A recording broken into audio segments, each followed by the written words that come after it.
Okay, so here we are, finally. We're going to set this up, and we're going to use our Get Squared 6.5-inch ruler. Since these two adjacent sides are sewn, that's what will line up with this band. And we're using this small one because it allows us to get in the center of this 6.5-inch square. Remember, this was cut originally at 6.5 inches square. So now with this block, actually, I forgot, they're all four sides are sewn into a seam, duh. So all four sides will line up with the inner edge of this band. Let's see how good my stitching was. Oh, it's not good there. But, so we'll just cut the difference between this band and this gap and that gap. That's fine. I don't know what I did, but everything is good. And down here, it's not so great. It's a little crooked. So, I think I'm going to go with that. I'm off down there. And I'm kind of cutting the difference. So, I'm happy with that. So, at this point, just so you know, I could just draw across here with the 3.5-inch square. You know, I could just go like that, take my water-soluble pen, and draw a line, but I don't feel like it because I don't want to have to take it off. And why should I? I have the template. So here's my tape that I made less sticky now. Now I'm using flannel, which is working great. There's my crosshair. I'll line it up with the 3 on the sides, which is the center, and then 3 on the vertical. So I'll just line my crosshair up. And remember, this was the beauty of me making my template 4 inches because I can press on the sides of the ruler. That just happened by a fluke. But now I like the idea. So you can see this time well, I haven't hooped it yet. Where's the tape? Oh, the tape is up. Oh, look. I'm putting this upside down. Do I want to make it upside down? So this one's hard and this one's a... Well, I don't know. Maybe I do. It would be kind of cute. I'd have to remember to put it, you know, to flip it in the hoop or put it in that manner. Well, I would be, because I would be putting it in like this, so I wouldn't have to flip anything. Gosh, I don't know. Maybe I will. I will. Okay. See? We're going to go with it. That's so cool. Okay, so I just got 2 pieces of double-sided tape there, and that's it. And that's good enough. So I'll lift that out, especially with that tape. I'll lift that out, and now since I'm not floating it, so I can't really put this template over it. I can't stick it down with double-sided tape. That's only for when you're floating. And I never made the other template that I have. I never folded up these edges and trimmed the long sides so that it fits down into the hoop into the inner ring of the hoop. These just sit on top. So I have to do it the old-fashioned way, where I put this in and try to hoop it, getting everything straight. Now, what I used to do is interesting. I do still do it, but this is my bottom ring, you know, and the stabilizer is going to go on, and most people just like leave it on there and then put it under, and it's all loosey-goosey. Well, what I used to do, I'd flip it over, and I have to make sure that my finger can get to that, but I use these pins. I don't really have enough room on this one, though. Let's see if I do. Not really. But I've been pinning, I used to pin the corners just temporarily. Let that stick out, like I said. I don't know if this is going to work. I'll be messing up another one. And it doesn't have to be totally tight, because you want it to be a little loose, because you're going to recess. This is going to be, you know, pushed down, so you got to give it some play. But you get the play anyways, because of the fact that, you know, you're kind of just winging it and that. Made this just a little too small. Well, this was just spare, so that's fine. So then this one I'm able to push. But this is how I used to do it, and it just takes all the stress out of your stabilizer moving around. So, and now I have to remember, so I'm going to be putting the hoop in like this way, because this always has to be on the left when I'm over here. So the camera, I know, is showing it as right, but that's the bottom. I won't put it in first. I'll put this on top, and maybe I will replace the double-sided tape for this. For the sake of time, I'll just put it on over that. I don't even need a lot of this stuff. I'm probably wasting it. I'm only going to put it in 2 spots. Well, I don't know. What did I think of it? I'll see. It's so sticky.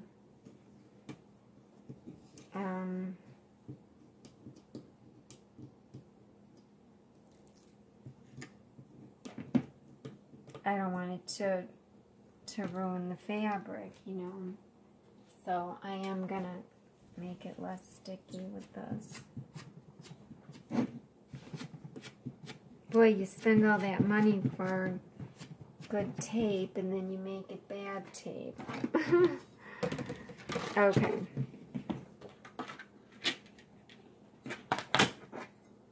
Boy. Let's see. Wrong side. Okay, that's pretty good. Okay, so I am going to try it like this, and then I'll slide this under. I do things so many different ways, and it doesn't have to be perfect, because remember, we rotate it at the machine, so my good tape is just right here and here. It's sticky. So now I'll put this under. I put it the wrong way. My arrows are pointing up.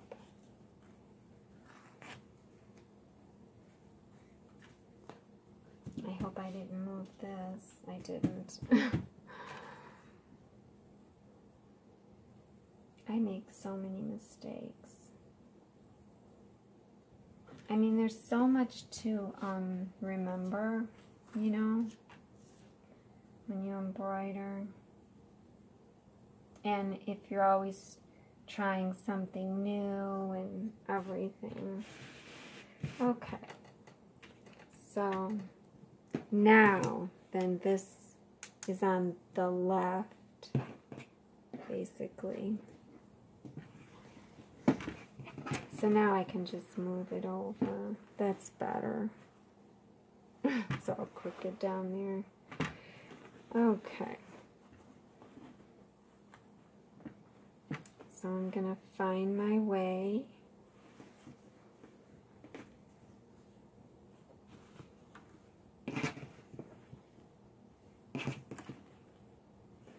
Okay.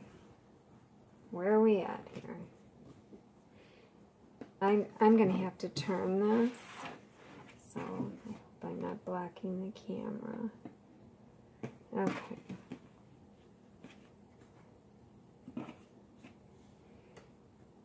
Alright, so this is where the latch is, and normally I put that corner in first.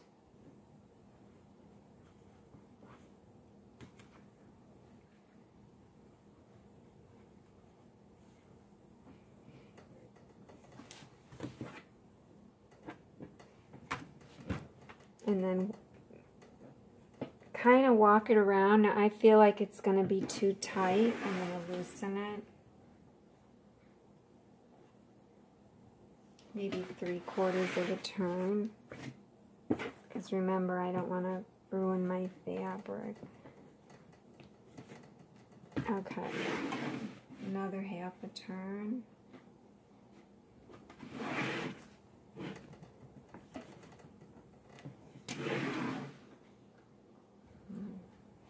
Because I'm on the seams here. Okay, there we go. We went down. Now, I'm not even halfway in, but I'm going to remove these pins. So you can see I'm still sticking up.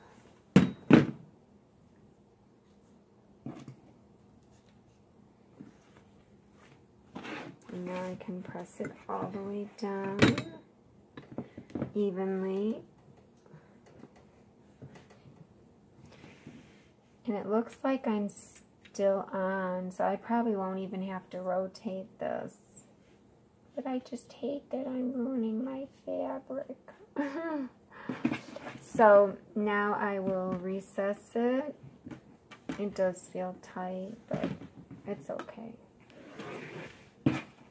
What are you going to do? It's not too terribly tight. Okay, so it looks like I did rotate, and so I could see right now that I'm going to have to rotate 1 degree clockwise when I get to the machine. And it looks like I'm not on center anymore either. I don't have to move left or right, but the needle's going to be up too high. So I'm going to be pressing the down arrow on the jog buttons when I first get there. So that's kind of nice to see all this play out, you know. You know what's going to happen, you know what to expect. And that's why you don't really have to hoop perfectly, because you know, if you have a crosshair, you can do anything. You can hoop any old way, as long as your design's not so big that you can't rotate. So we'll go to the machine, and we'll center and rotate this. So I wanted to point something out. I had shut my machine off and I turned it back on, and regardless, even if you had left that same design up on the screen, the next time you hoop, you really can't use that design this time, because you used the jog buttons. And remember, when you use the jog buttons, that registers on that edit screen But then when you leave the edit screen and come back to the ready to sew screen, your carriage or needle or whatever you want to call it just goes back to the hoops center. It just goes back to, you know, this point, not the center of the design. So I really can't resume the last pattern, so I just wanted to point that out. And I'll show you if I say okay,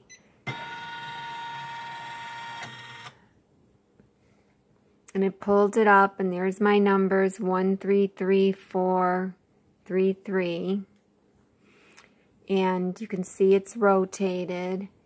And if I go into menu,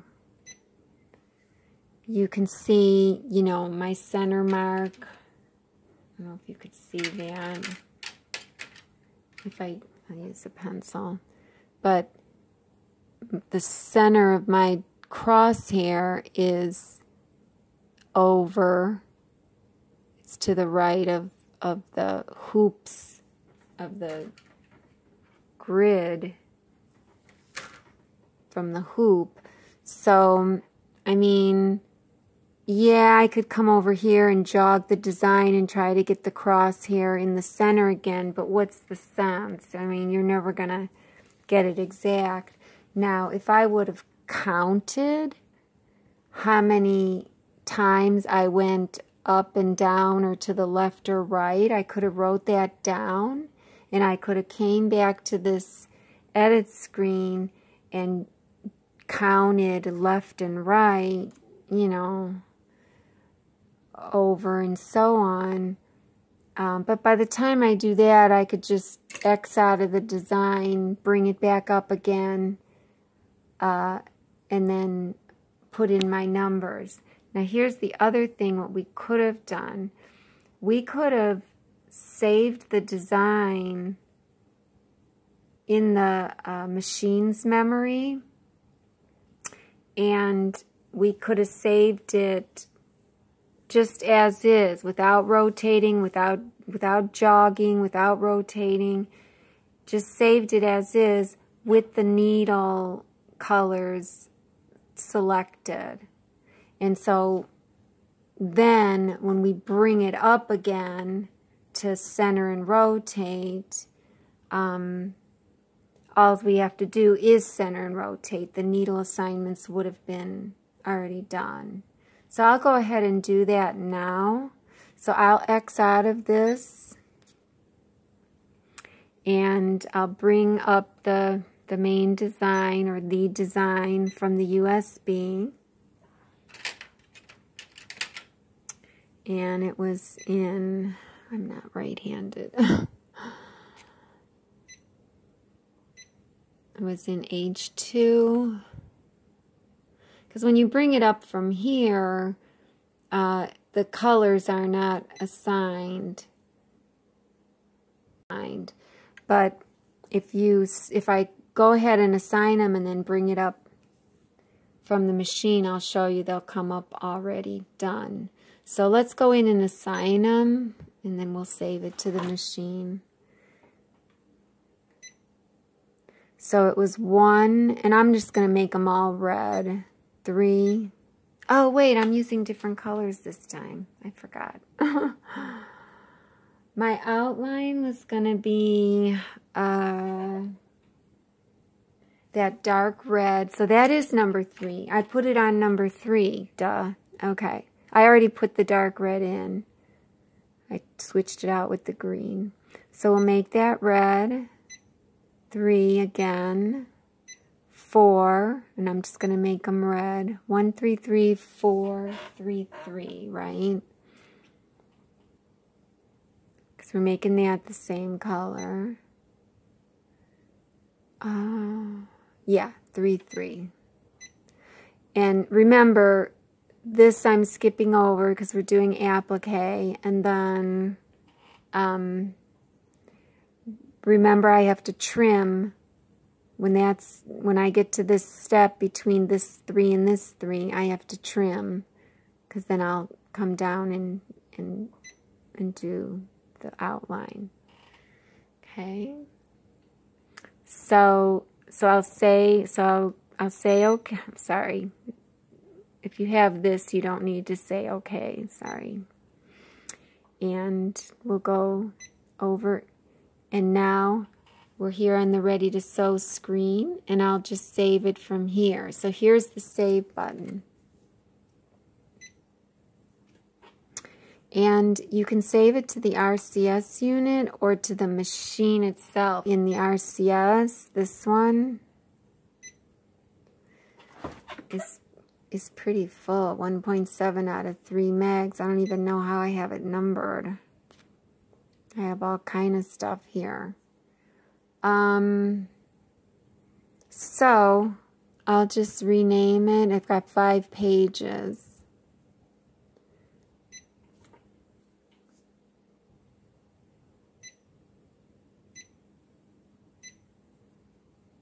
God. I mean, it's okay. I still got room. So I'll rename it Heart. I hate these alphabets. HRT Swirl.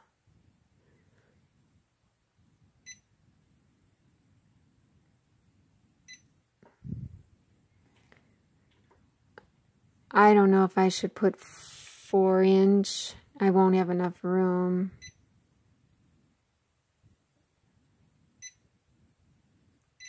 See, I knew it.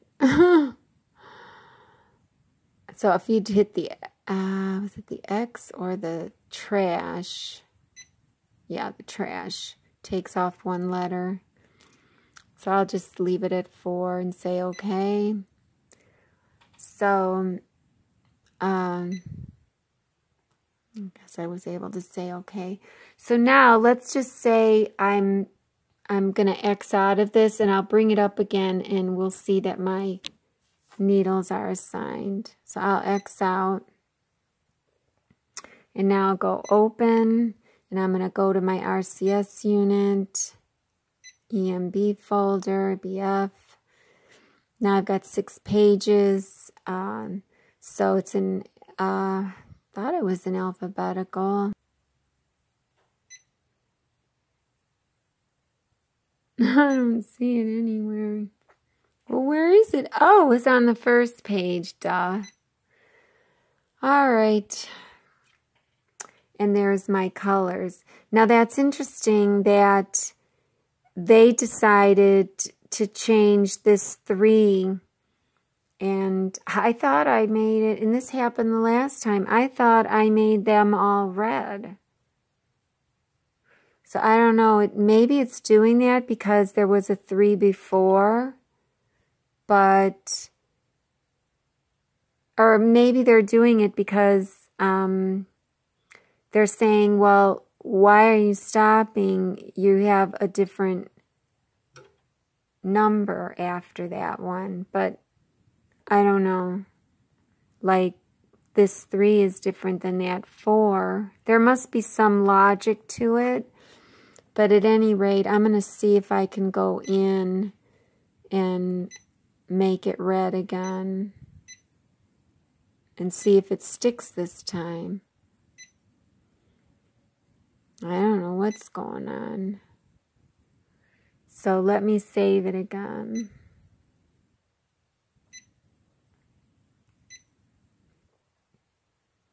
Oh God, where is it now?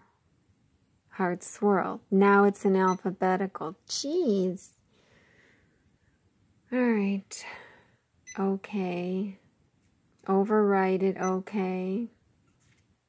Okay, it's stuck there. Let me X out.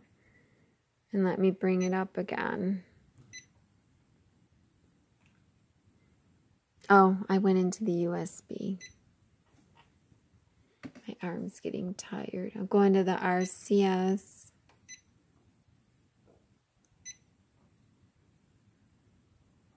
Okay, whatever. There's some logic here that I'm not getting.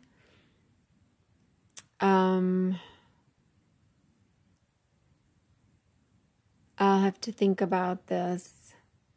So I'll see if it'll stay just during our session.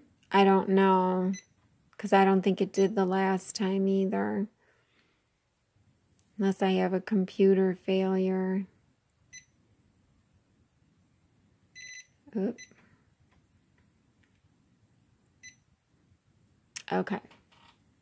So at least we don't have to do all the needles again, but I guess you have to check that. I don't know. So anyways, so then I probably am right in the center because oh no, that's right. I had mentioned I'm probably not in center. I probably have to move it down here. So the first thing we're doing is the jog buttons, remember. And so I already pushed the needle down, sorry. I pushed this down. I'm going to go ahead and dial the hand wheel.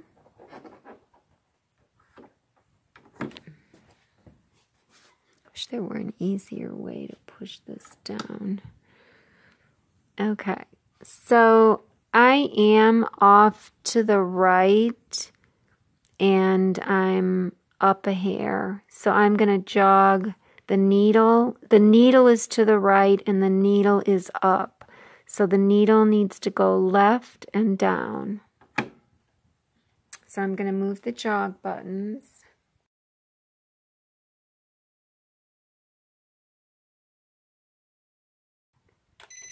And they're going to tell me the needle bar is out of position.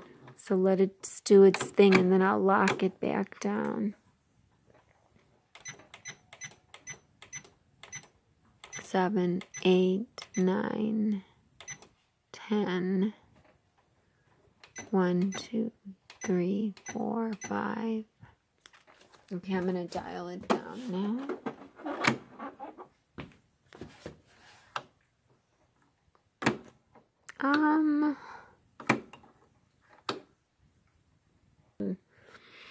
Okay, so I'm going to go down.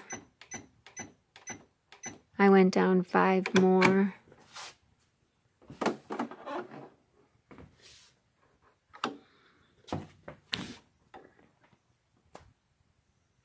Okay, I'm right on now. So now let's rotate. And again, nobody has to be this OCD, but, you know, at least you know you can. So now that we're centered, and we can't touch the jog buttons ever again for this design. We'd have to start over, but we could pull it back up from the RCS unit. But now we're going to check for rotation. So we'll go menu, and then the edit screen. Oh, sorry. Wrong thing. Hit OK. We don't go into, well, okay. We don't go into the edit screen until we follow the crosshair. So let's see now. The first one is highlighted. That's our crosshair. If we're not sure, we can click this button. That shows just whatever's currently going to be stitched. So it is the crosshair. We're going to fast forward through the crosshair now.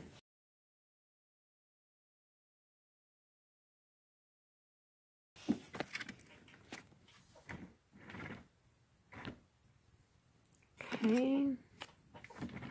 Try to get it so it kind of looks like I'm square on here. Okay, so I'm hitting the fast forward button. Let me push this down.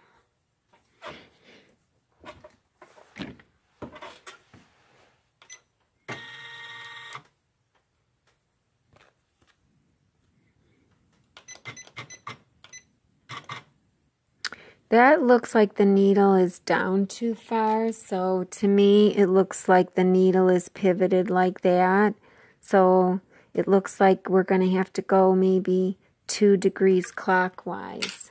Let's see. So if it's down too far on this side, when I get over to this part, the needle's going to be up too high. Because remember, it's a spinner. So let's go and see if I'm right. I'll keep this like this to...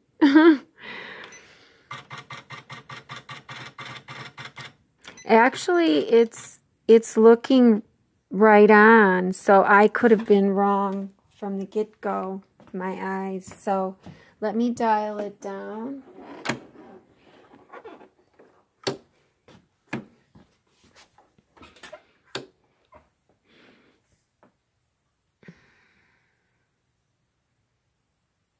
It is a little high.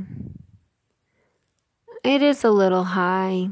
So I'm just going to go 2 degrees like I thought. It's so deceiving because my presser foot is bent. So we'll come over here and now we'll go into the edit screen. So menu, edit screen. We're going to rotate clockwise 2 degrees. 1, 2.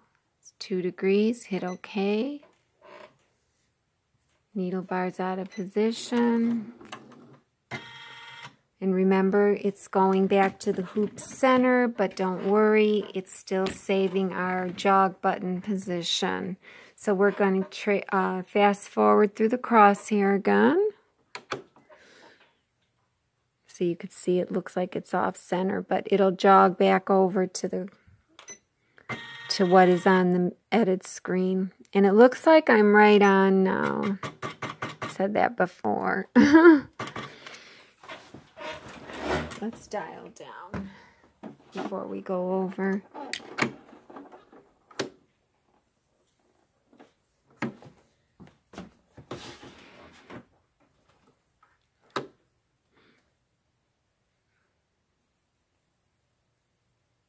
It's almost like I went a half a degree too much, but you can't rotate half degree increments, only 1 degree. So needle bars out of position. So if it's not on down here, then oh well. We'll just go with it. And I dial down.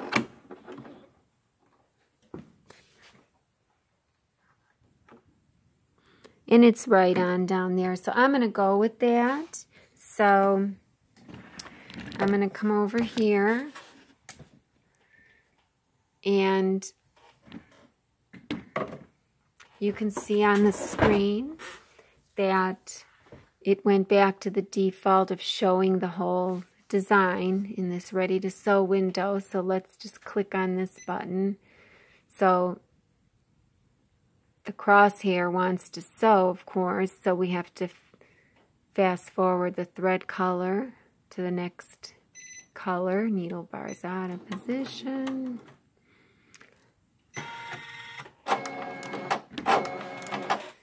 Okay, and so now it's going to stitch my placement stitch. So let me make sure everything is clear. We'll take this off.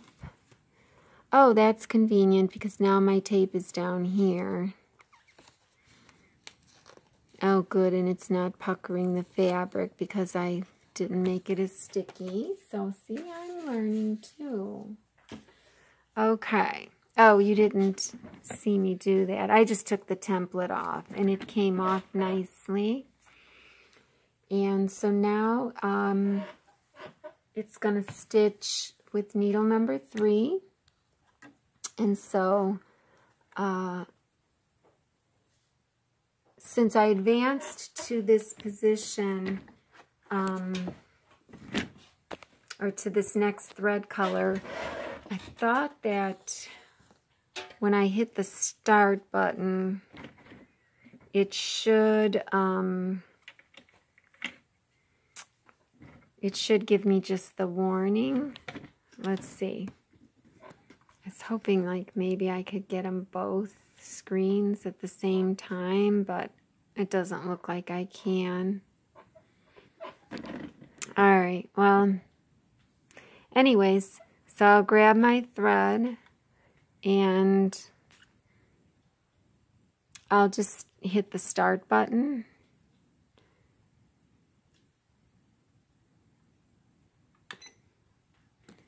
so you can see it says machine does start to run, so that's good. So that's what we want. So I pressed it once, gave me the warning. I got my finger on the hoop, and I'll go 1, 2 quickly.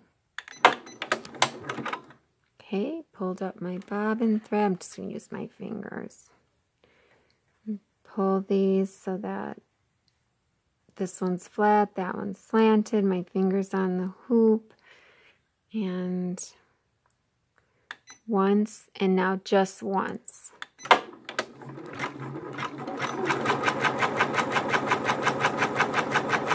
I'm going really slow now because it's late at night and I'm worried about my neighbors. I don't want to upset anybody.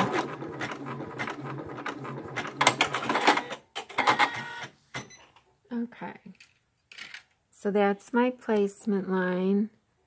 And contrary to what other people say, like say you had a piece of applique that you had your Cricut cutter already have it cut for you. I make my placement line, when I digitize it, I make it 1 millimeter bigger than like my other outlines. And I make my cut file the same size, because if I had a cut piece from my Cricut cutter to place right now, I want to see my outline. A lot of people are like, you know, make sure it's covered. Well, yeah, you make sure it's covered when you're using a big piece like this. But if you have an already cut piece of applique, you want your die line here to be 1 millimeter bigger. Now in Mb4 Studio, it's 2 millimeters bigger because, well, expanded. That you don't go lengthwise, widthwise. When you want to make a irregularly shaped object bigger, you actually expand it in a 360-degree manner, 360 direction. So in Mb4 Studio, it's 2 millimeters, but that just means that 1 millimeter is, that just means that your die line is 1 millimeter expanded on each end, each edge. In Studio, in Mb4 Studio. In Mb4 Editor, completely different. If you wanted 1 millimeter expanded, then you tell it 1 millimeter expanded. And that's the way a lot of programs are. So you have to be careful with that. You have to know what your program, the language of your program, or the definition of your program, definitions of your program. So, anyways, so that's my die line. I have to take my paper off, and you know, should I get my iron out and iron this down nicely? I don't know. Do I feel like it? I think I will. I might as well. So, I'll be right back. Okay, so I had to take my hoop off because our machines don't have that feature where you can just bring your hoop forward. If it did, I could have just put a pressing pad under the hoop, you know, brought the hoop forward, put a pad under and iron, but our machine doesn't have that. If it were a design where, you know, there was something way at the let's see, it would be at the top of the hoop, then I could have fast forwarded to that thread color, and, you know, then the hoop would have come forward, but, you know, I didn't think of that. So I brought it here, and I have this is a wooden pressing pad, and I barely cut enough fabric with heat and bond on here, so I had to slant it, and then I burnt myself. And just so you know, you don't have to have one of those really hot irons for heat and bond. Like, they tell you just to use medium heat anyways. So, but this step, you hold it for 6 seconds. The first step, when we put it to the fabric, was 2 seconds. So now it's just 6. But I'm really just tacking this on. I don't even have to do it all the way. So I'll just kind of go right in the center. 3, 4, 5. So just place your iron in the very center if you are going to do this tacking. So now it's going to tack it down. It's on the next color, which is the tack down and the motif. And again, that's going to be in the dark burgundy. And I'm going to go ahead and pull my thread just for the heck of it.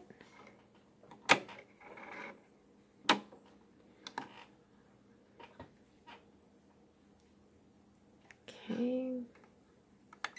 1. Pull up my bobbin thread.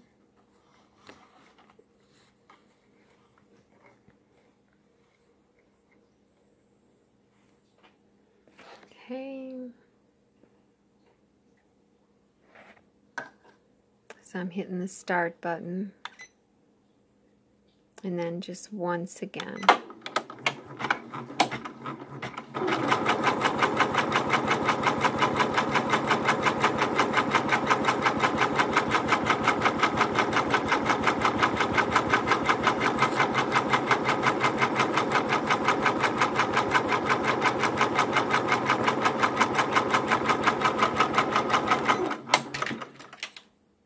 I'm only going at 400 stitches per minute now, so that it won't be so loud.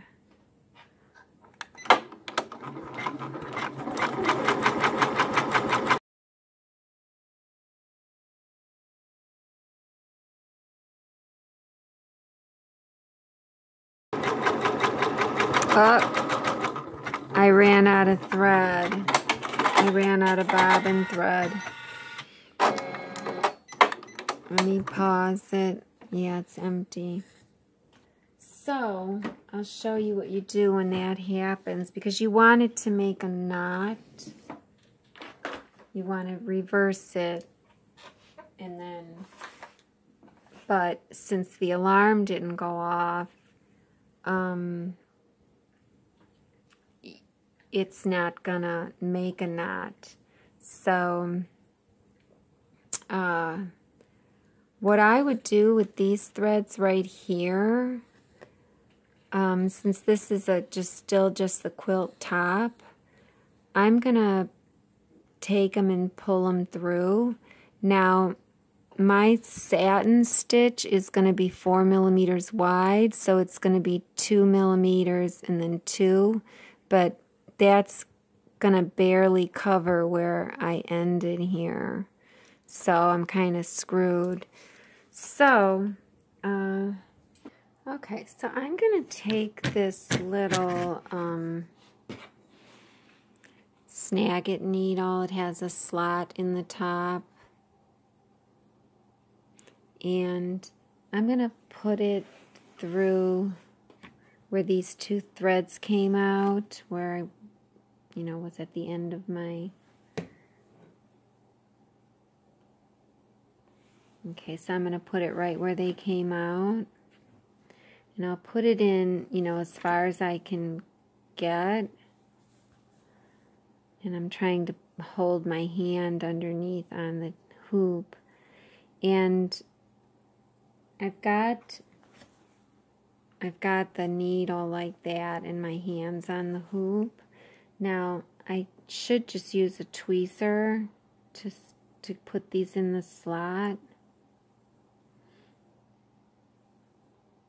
I should go over and get it. Well, I was able to get that one in. And then the other one, the white one, I can barely see it. Okay, so I got them both in the same direction now. And push it out a little so I have some slack. And I brought it through. So, let me just put that there for a minute. I mean, I could try and tie this in a knot. It's more than likely it might get covered up, and I am going to go over the stitching, but I don't want to have a rat's nest, so I'm going to grab my tweezers. Okay, so I have a double knot. That's all I'm going to get. Now, I could put fray check on there, but I'm not going to. So, but I am going to shorten them to like 1/4 of an inch. So now I'll show you how I make sure that I get a tie on when I restart.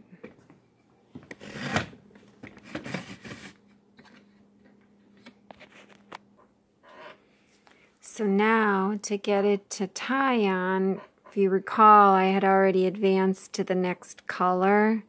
So I'll go back to the green color. I wonder if it's going to let me just reverse all the way, because I don't have to go through from... If I just reverse with the thread, it's going to take me to this previous color, but the beginning of that previous color. I'm wondering if I hit the reverse button, if it'll take me to the end of this previous color. So let me try that. So I'm going to hit this reverse button and see where it takes me.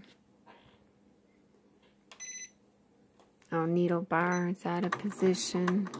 Which I don't know why it would have been, but that's all right.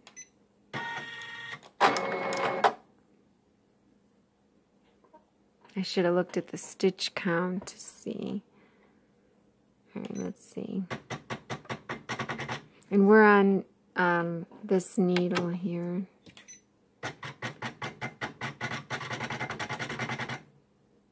So it does look like it took me to the end of that previous color, because it looks like it's stitching, it's going backwards from here, because this is the one that I want to stitch. So I think we're good. So where do I want it to tie on? I want it to tie on not down here, because this is the point where the satin is. There's going to be a lot going on here. I think I'd like it to tie on right here, because it could possibly get covered by the satin if it's close to this. So I'm going to go forward. And just so you know, the trick is to take your thread out of the needle.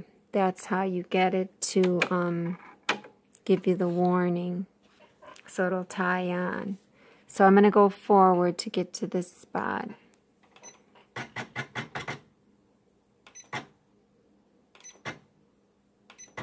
Okay, now it just went along this line, which would be kind of cool if it's going to go on this line. Let me go one more.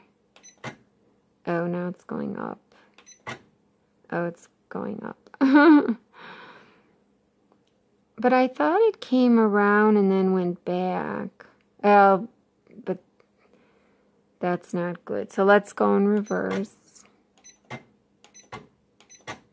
Okay, now it's up there. So I'm going to start right there. And so that's stitch 1316 that I'm on. You can see it right there. So that's what I'm shooting for. And I think in my settings, I do have it set to the sensitivity of it is about, God, God, was it 10 or 15 stitches? I don't recall. Let me go into settings and see. Set page.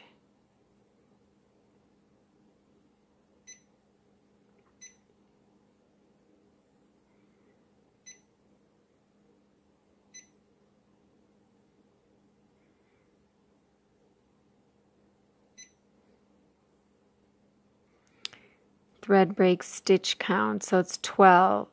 So if it's stitching after 12 stitches of not picking up thread, it'll stop and warn you. So that's good.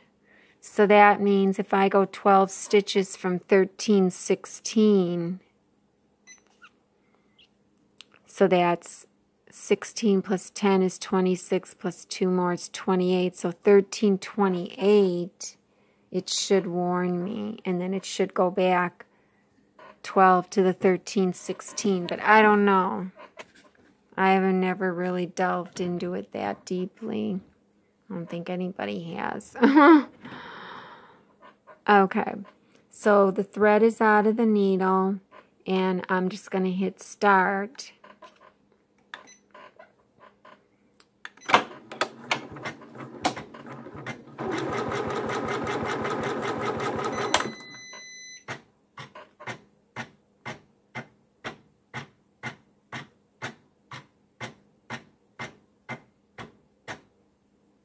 I counted 18 that it went backwards. So let's see where it's at, which is fine, you know.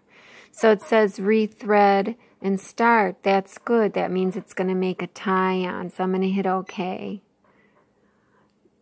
So it's went all the way back to 13, 16, which is interesting because I counted 18 stitches. So my thread sensitivity must have been 18. Or, you know, who knows. But that's fine.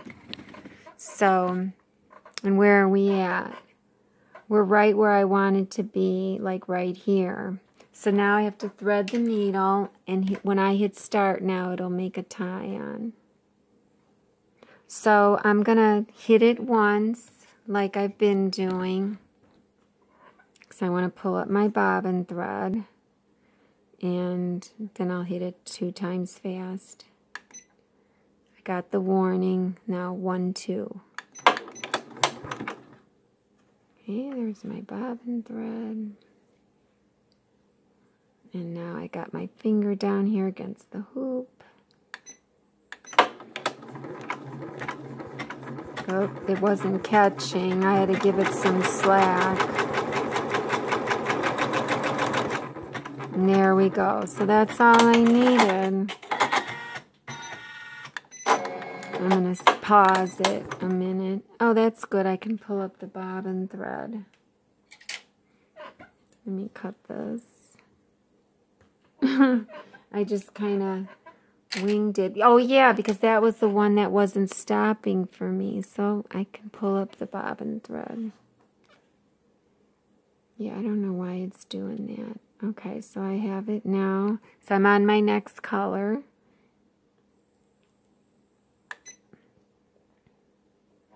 What is that?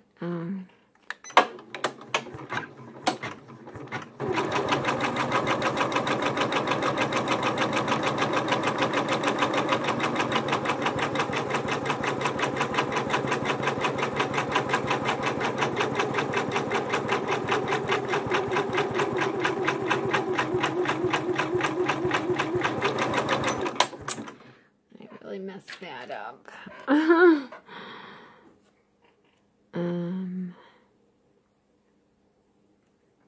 It's gonna stitch over that, so it's fine. Okay.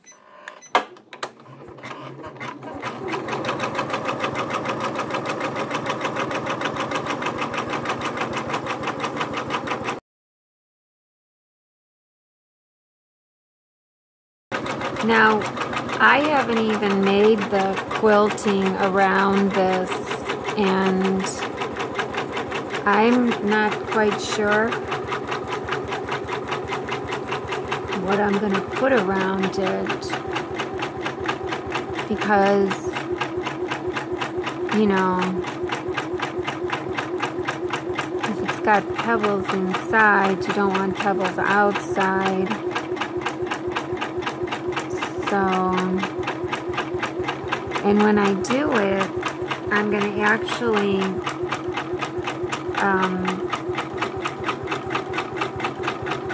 I'm going to just use my template again to hoop it with the batting and the backing. And I'm just going to center it like I am now. And so that's how I'll make sure then that the new quilting falls exactly in place. Okay, so now we're at the point where this red outline would tack down the heat and bond on the back if it were a patch, but since it's an applique, we're just going to move on to the satin. But remember, before the satin stitches, we have to always trim, no matter what we're making. So I'll fast forward to the satin, and you know, it's doing the same color, that's why you didn't hear anything, but I'm gonna take this out and trim it. So I have these small little scissors that go in the hoop, but I don't really like them because they're too small. I really want to get one of the bigger ones that are bent so that I could trim, but because you can't put your thumb all the way in, because then you can't reach the fabric, so you have to keep your thumb like that. So it's kind of a pain. And you can see I can't really get there to this part. So I basically would have to kind of go in the center and then catch it on the way back. But I'm actually going to just try and start it from... I don't know if I'm going to be in the way. I am going to try and start it from the corner. I'll try to be careful. And I'm going to get so close. And these are pointed upward, which is nice. So you don't have to worry about cutting your fabric. So, kind of keeping it flat on the red line.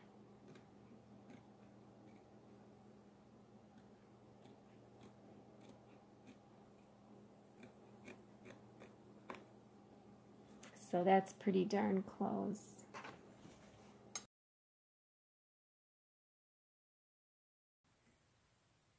So you can see that you aren't destroying the registration of the design by keeping this on to the last minute. You know, the design is, everything's going to register just fine. And it's good that I have it hooped this time. I don't see any puckering. And we'll see how the satin goes then. So, it's a scrap. Alrighty.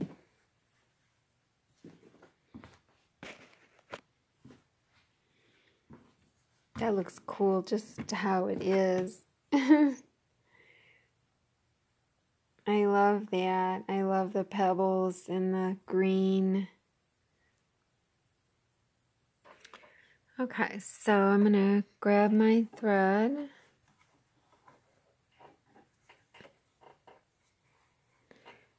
Pull the lever back.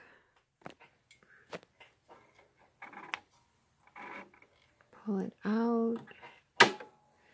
And press the button.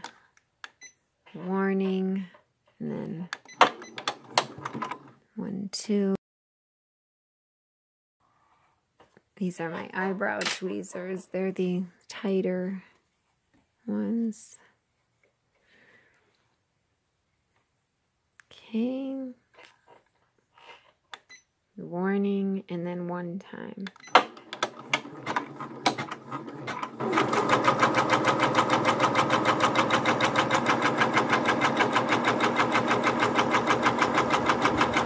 So it's doing the edge, one side of the edge underlay right now.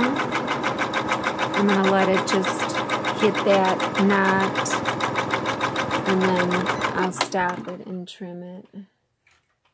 You know, it just makes that knot tighter. Sorry, I just cut my thread. So continue.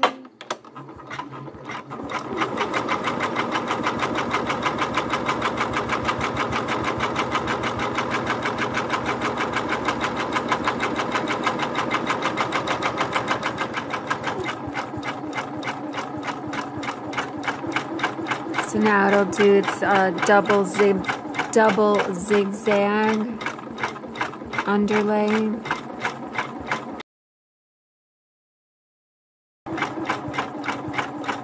So you can see how the zigzag is, it goes just over the edge underlay. That's how it all locks it in so it doesn't pull. And I think my tension on the satin is at 4.3.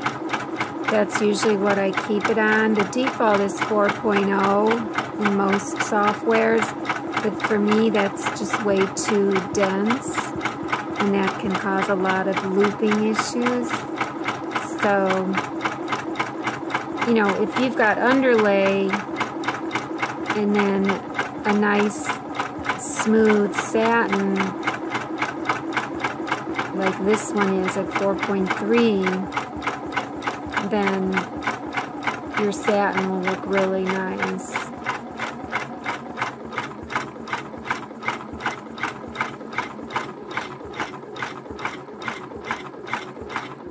And I changed this from just a regular satin. It, you know, you create an outline and you tell it the properties of it, of that outline, to be a satin.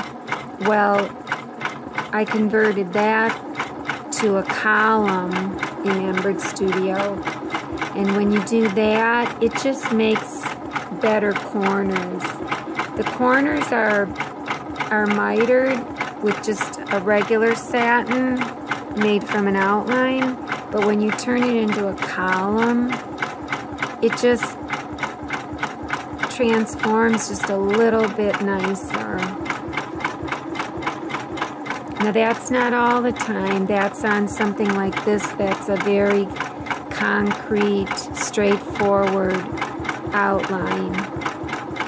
Like if you do it with font, sometimes when you convert to a column, that font is all 4 different sections and sections you didn't intend and this and that. But when that happens, usually the satin outline that you had before it had just as many sections. So, but when you make a shape like this that's so straightforward, you can't go wrong when you convert to column.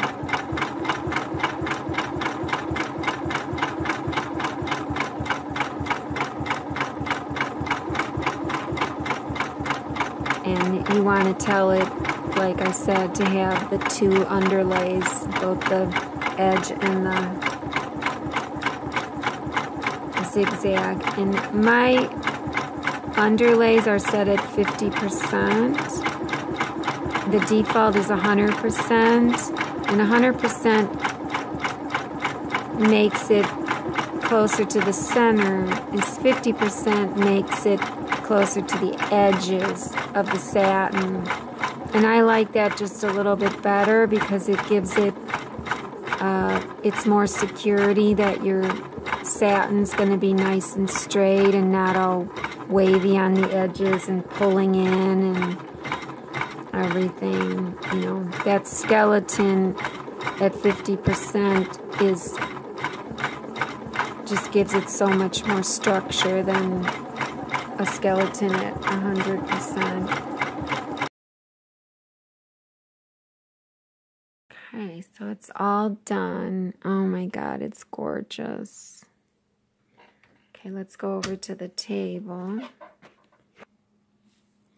Okay, there it is. It is just beautiful. So I'm going to loosen the screw and so I don't stretch the fabric as I take it out, loosening it quite a bit. So remember, I have the double-sided tape here and here, that strong tape. So I'm going to just peel it back like this. Close, keeping my hand close, you know, close to the, just like when you do stuff with the Cricut Maker, you know, when you're peeling away, you want to keep it close to the, whatever you're peeling from. There.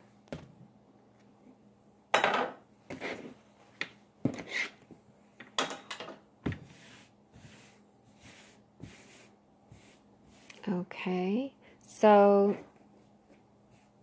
even with that, I'm seeing just a little bit of puckering around, so I don't know. You know, is that how it's going to be? I don't know. So here it is with them in different directions. Maybe I should have made them the same color. You know, just something different. And this one, I see some of the puckers coming back. So, that's okay. It'll all come out when it's quilted. I don't have Embrilliance do it. Embrilliance or Artistic Digitizer or Hatch, all of those programs will stipple around and they don't make an outline around it. But Embird does, and that's the only thing about Embird that I don't like. Maybe that and no Bezier curves, but I have Inkscape for that too. But at any rate, I often went back and forth with that as far as Embird goes, because you have to have an outline. You have to probably have another double satin here, and that's going to be too risky. So I might do something a little different. So I'm going to go and try to shrink these here like I did here, just a little bit with steam. But before I do that, I'm going to trim it.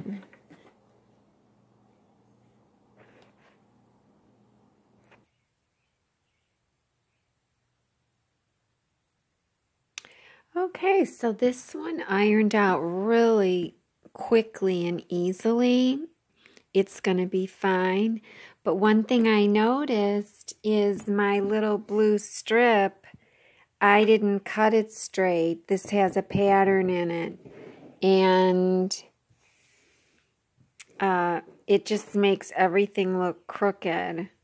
So, you know, if I could see, like, here's the white dot, and then all of a sudden the white dots are disappearing, and this just looks crooked.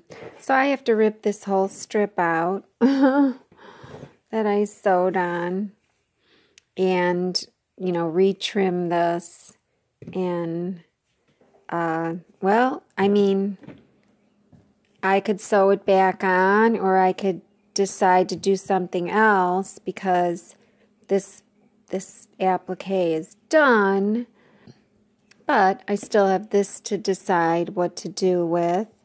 And you know, with this being crooked like this strip, it makes this block look crooked. So I don't believe that block is that crooked. Let's see.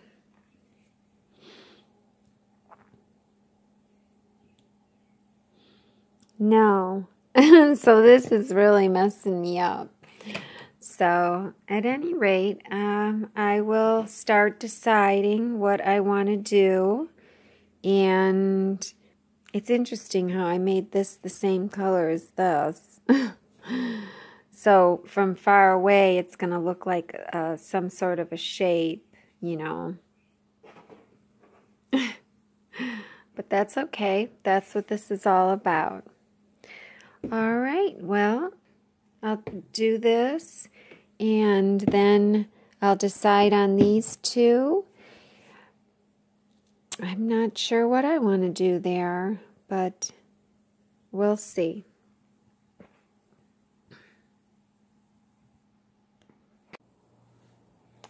Okay, so this is what I ended up doing so far. So I took that strip off that was on crooked, and I did cut it, but then I decided to use my strip tube pieces.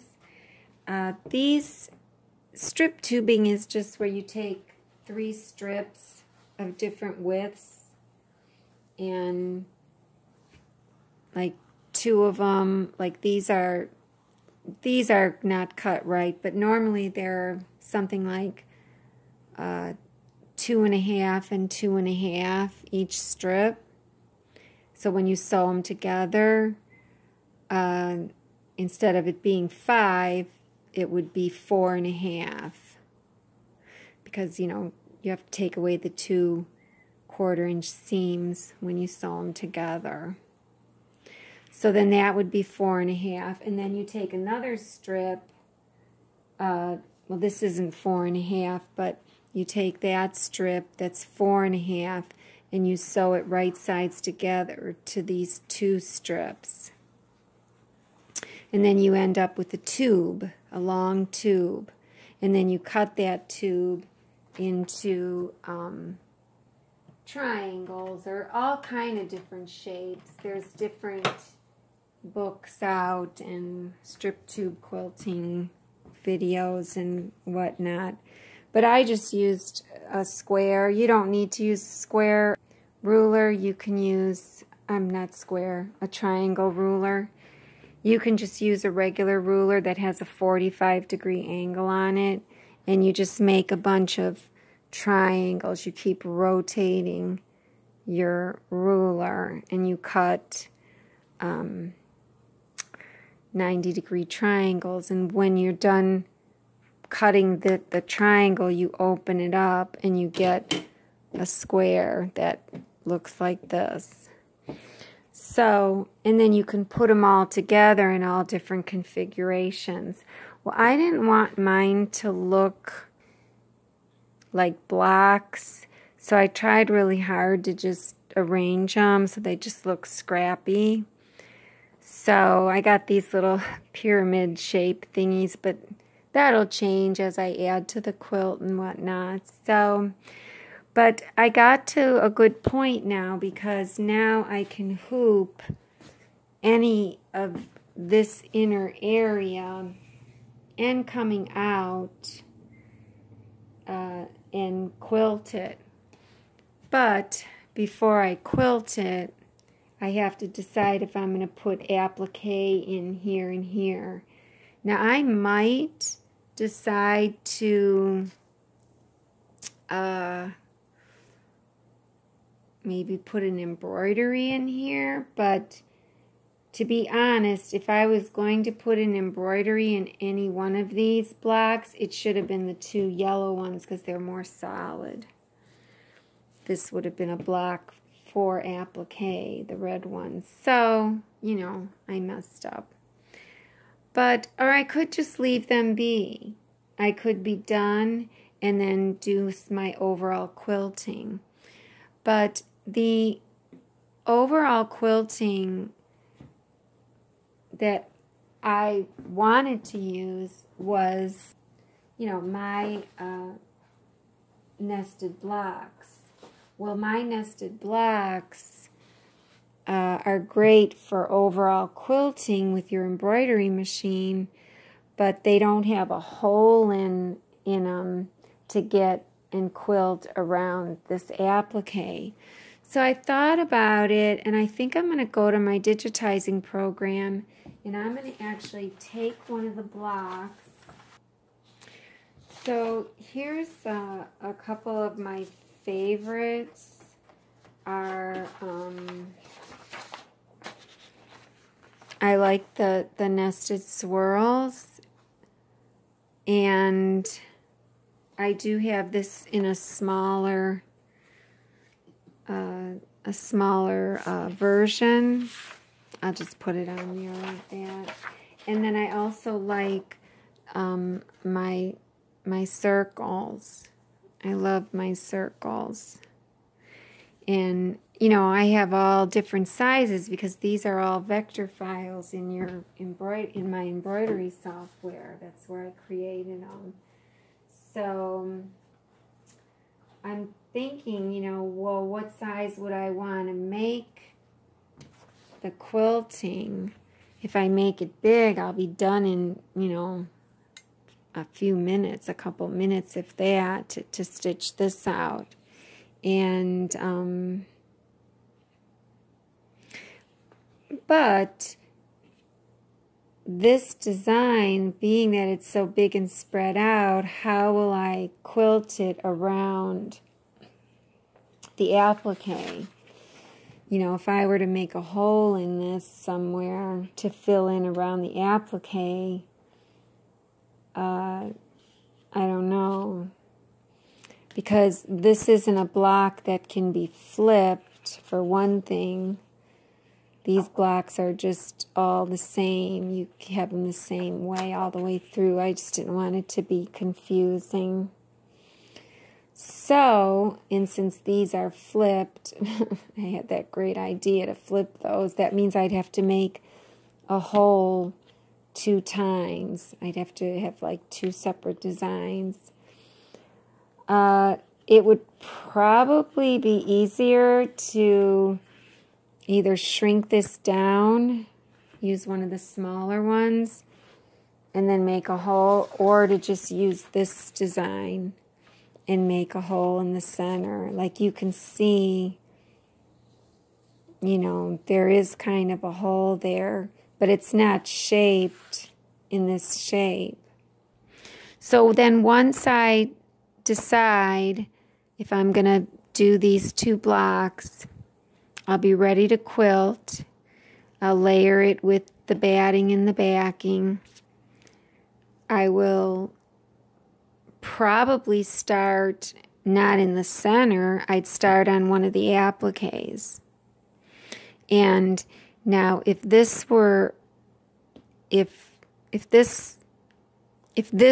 appliqued as well as this, which means then this one would be 2, that would mean that the block that I do is going to have to encompass, because of this shape here, it would probably be a shape that's going to encompass this.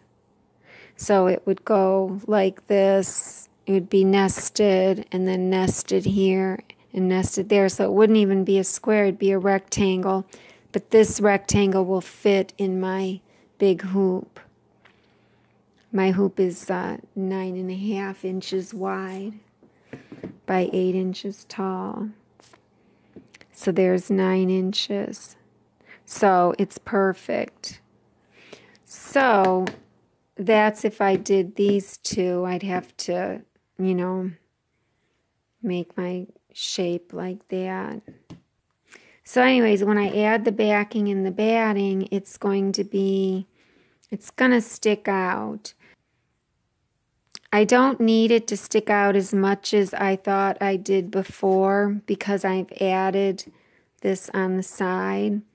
So, but you still want it to stick out. So this time around, I'll just have the batting and backing stick out maybe, I don't know, 2 inches around the whole side.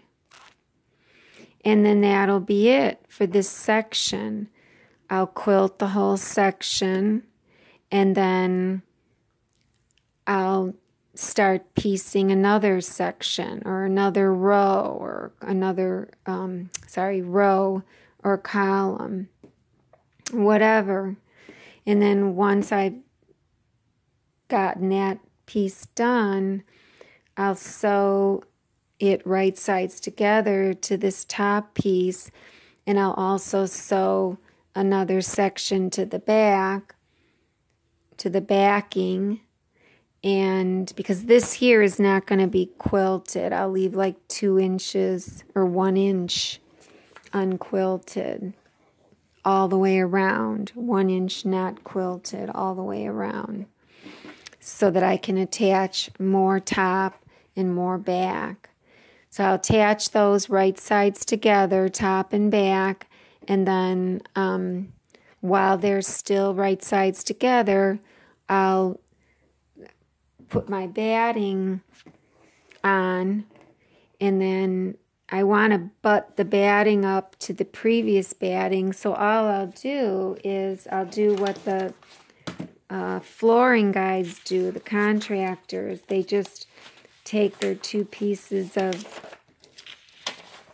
linoleum or tile, they overlap them, and then they just cut down, and you know, that's where they can then zigzag. I can zigzag the batting together and then pull the top and the back and then quilt it. So that's where I'm at. So I'm excited. Everything came out great. Everything's flat. This is pretty flat. It's not bad. The quilting's going to take up any little waviness I have there, you know, where I messed up. But I know now that I have to hoop anytime I applique. It just, you have to. I thought I was good enough not to. See, I got too cocky. But it's stupid. I mean, nobody's good. It's not being good enough. It's just being smart.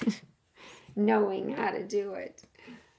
So, anyways, so we'll see what I decide tomorrow. So I have come up with a plan for my overall quilting, and I've decided that for this time, since I already have the applique stitched onto the top, the quilt top, I went into Mb4 and I took my swirl block, my swirl nested block, I cut a hole in it. I think this is about 2 millimeters out from the satin, and I cut this hole, and normally with Mb4, if you cut a hole in something, but yet you still want it to all stitch out continuously,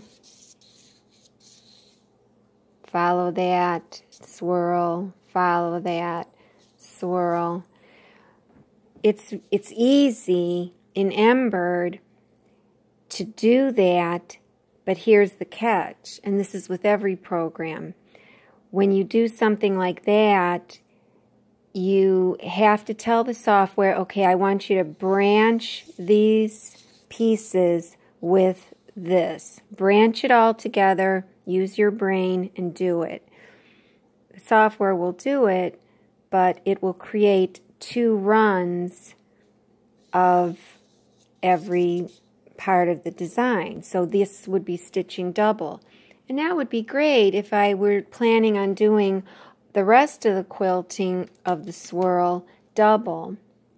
And a lot of people do that with when they quilt with their embroidery machine, because they use their embroidery thread, which is thinner, so when they go over a double, it looks thicker. But you do run the risk of registration problems where it's going to not, you know, go over it because you got all the batting in there and it could be moving and shifting. So I opted for the difficult way of, yes, I still cut the hole, but then I redid all my connections and my pathing with my own brain. So I created connections here. So like from this, I think I start here, do this swirl, come back, end it there, and then I told the software, okay, put a connection from this end point over to this swirl. So it put a connection in, but it puts it in haphazardly, however it feels, and then I have to edit that connection to snap to this shape. And what's great about Mbird Studio, it'll snap to the nodes of any previously or any other laid down vector object, just like Inkscape. Why other softwares don't do that, I don't know. That's all part of graphic design. Every software that's a good graphic design software has snap to nodes. Some of the programs have snap to grid and snap to guideline, but snap to nodes is what you want. So Mbird made it easier for me in that regard. So I created connections all the way around, and so these are all single runs. So after Mbird stitches the swirls with their connections, I then tell it to go in and stitch this blanket stitch that you see here, you know, right here. And I don't know if that's going to be a good idea or not, but I figured if I just let it do an outline, what if I don't have things lined up correctly around this shape, you know, when I'm rehooping to do the quilting. So I thought that this blanket stitch would take your eye away from any slight, minute mistakes. I don't think I'll make a mistake because I have this outline as my first object, and I'm going to follow it with the fast forward button on my machine. So I'm going to see if this point lands exactly where I want it, and if this point lands, and I have my crosshair in here and everything, so I'm going to set it up correctly. So I don't think I'll have a problem, and I made the blanket stitch come, the end of these little pieces come in the center of this, off center to this blanket stitch, just so that that's kind of like tricking the eye as well. It's not really in the center, it's kind of off center, and so on. And the reason why I chose this instead of doing another satin is because with satins, you know, you're going to see this, and you don't want this bobbin thread showing on the back of your quilt. Now, yes, you could use the same color bobbin thread as your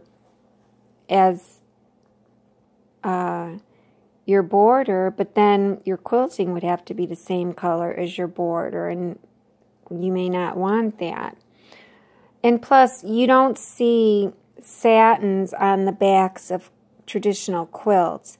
You do see, however, blanket stitches on the backs of quilts. So this will be showing on the back of the quilt, just the blanket stitch and the swirls, you know, and the outline, of course. So this is going to be a nightmare because I flipped my two appliques, so I have to redo this now for this one. I can't just flip it because my nested swirls aren't made to be flipped. So I'll do this one first. You know, well, here's what I'll do. I'll put my batting and my backing. I'll layer my quilt sandwich, and I'll do this one first, and then I'll nest the columns below it. I don't know if I need to do any stitching above. I'll just leave that open for right now. And then I'll just do this one and then maybe another one. And that's it. And then I'll have to redigitize this and do this one first. And then I'll do this one. And because these are nested, when I do the rest of the columns, it'll be forgiving. I can fudge it, move it a little if I need to.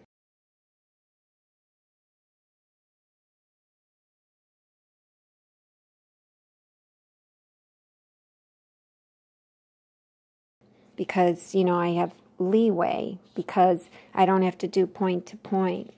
Now going forward, I'm not going to do it this way anymore. This is a nightmare because how am I going to add more applique and get everything to fit?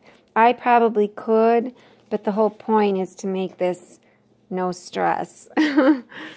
So going forward, here's what I'm going to do, and I'm going to test it with this piece. I'm not going to do my appliques on my quilt tops.